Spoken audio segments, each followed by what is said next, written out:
दिवसापासूनचा आनंद होतोय। धाराशिव आणि लातूर हे काही वेगळं नाही। धाराशिव आणि लातूरचं नातं हे आगळं वेगळं आहे। आणि आज आपले लोकप्रिय उमेदवार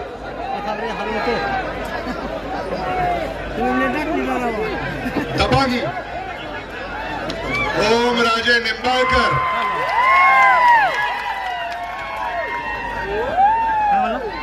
यांची ही प्रचाराची सभा आहे का विजयाची सभा आहे हे देखील लक्षात येत नाही। मी धाराशिव येथील उपस्थित असलेल्या तमाम महाविकास आघाडीच्या नेत्यांचं कार्यकर्त्यांचं त्यांच्या या उत्साहाबद्दल जल्लोषाबद्दल हार्दिक अभिनंदन करतो। अशी सभा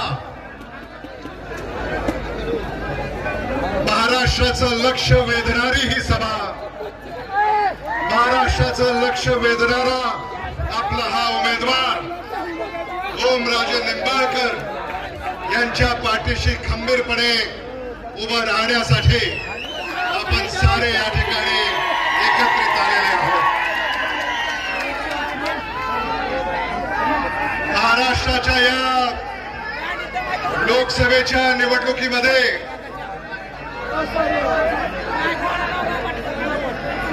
आदरणीय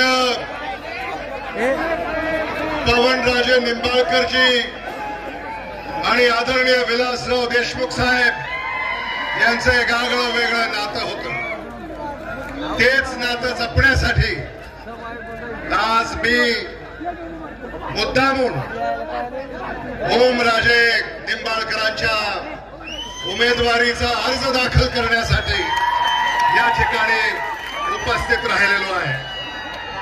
आज धाराशिवच्या भवितव्याची ही निवडणूक आहे। धाराशिवकरांच्या भवितव्याची ही निवडणूक आहे। भारत देशामध्ये महाराष्ट्र राज्यामध्ये जे फोडाफोडीचं राजकारण सुरू आहे याच्या विरोधामध्ये ही निवडणूक आहे। आणि म्हणून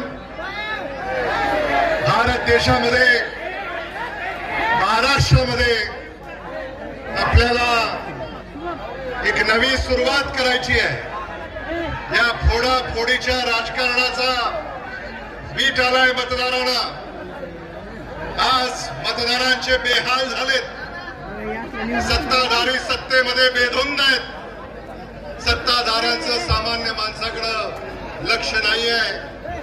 महाराष्ट्र अधोगतीकडे निघालेला आहे आणि याच्यापासून आपल्याला बाहेर निघायचं आहे। आणि म्हणून महाविकास आघाडीच्या पाठीशी आपल्याला खंबीरपणे उभं राहायचं आहे। या महाराष्ट्रामध्ये यापूर्वी असं कधी घडलं नाही। महाराष्ट्राचे माजी मुख्यमंत्री शिवसेना पक्ष प्रमुख आदरणीय उद्धव बाळासाहेब ठाकरेजी यांचा पक्ष फोडण्याचं पाप भारतीय जनता पक्षाने केलेलं आहे। महाराष्ट्राचे माजी मुख्यमंत्री आदरणीय शरदचंद्र पवारजी यांचा पक्ष यांचं घर फोडण्याचं पाप भारतीय जनता पक्षाने केलेलं आहे। आणि आता आपल्याला याचा बदला घ्यायचा आहे। आणि हा बदला घ्यायचा असेल तर या महाराष्ट्रामध्ये महाविकास आघाडीला आपल्याला निवडून द्यावं लागेल। धाराशिव मधून महाविकास आघाडीचे शिवसेना उद्धव बाळासाहेब ठाकरे पक्षाचे अधिकृत उमेदवार ओमराजे निंबाळकर यांना प्रचंड मताधिक्यानं आपल्याला निवडून द्यायचं आहे हे मला मुद्दामून या ठिकाणी सांगायचं। आज आदित्य ठाकरे या ठिकाणी आले।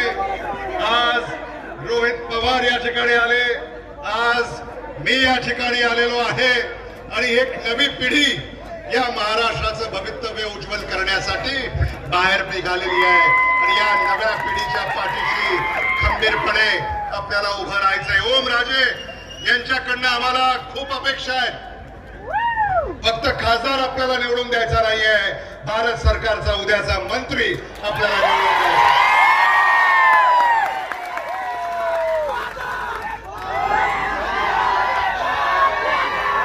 धडाडीचा कार्यकर्ता, सामान्य माणसाशी इमान बाळगणारा, सामान्य माणसाच्या अडचणीमध्ये धावून जाणारा असा आपला उमेदवार ओमराजे निंबाळकर यांना आपल्याला निवडून द्यायचा.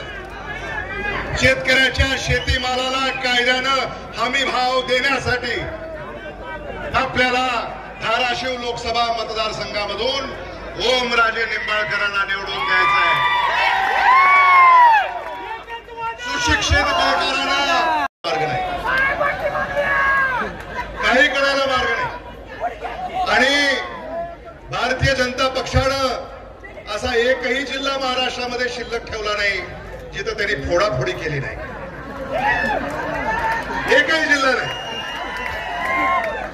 पुणे, बीड, धाराशिव, नांदेड, संभाजीनगर आणि खरं म्हणजे मला आश्चर्य वाटतं की आज या महाराष्ट्रामध्ये जी परिस्थिती आहे ही फारच दयनीय आहे. आपल्याला भारतीय जनता पक्षाचं जे राष्ट्रवादी काँग्रेस पार्टी फोडली, शिवसेना फोडली, आपल्याला असं वाटलं होतं की ते शरद पवारांच्या विरोधामध्ये कट आहे, उद्धव बाळासाहेब ठाकरे यांच्या विरोधामध्ये कट आहे. पण आता महायुतीमध्ये जो कारभार चाललेला आहे, आम्हाला असं वाटतं की भारतीय जनता पक्षाचा खरा कट हा एकनाथ शिंदेच्या विरोधात आहे आणि अजित पवारांच्या विरोधात आहे. म्हणजे निवडणूक आयोगानं जे पक्ष खरे ठरवले ते जागा कमी लढतायत आणि खोटे ठरवले ते जास्त लढतायत. आणि म्हणून आज महाराष्ट्रामध्ये कालच एक सर्वेक्षण आमच्या हाती आलं आणि त्या सर्वेक्षणामध्ये दिवसेंदिवस महाविकास आघाडीची परिस्थिती ही भक्कम होत चाललेली आहे. आणि कालच्या सर्वेक्षणामधले जे आकडे आहेत त्याच्यामध्ये महाविकास आघाडीला 39 जागा दर्शवलेल्या आहेत आणि महायुतीला फक्त 9 जागा. आणि जशी जशी मतदानाची तारीख जवळ येईल तसं महायुतीला महाराष्ट्रात हद्दपार केल्याशिवाय आपण स्वस्थ बसायचं नाही.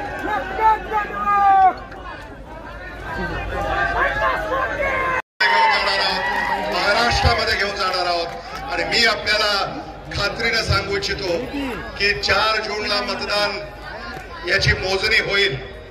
4 जूनला आणि आम्ही टीव्हीवर वाट पाहत बसणार आहोत आणि ओम राजे यांचं ही धगधगती मशाल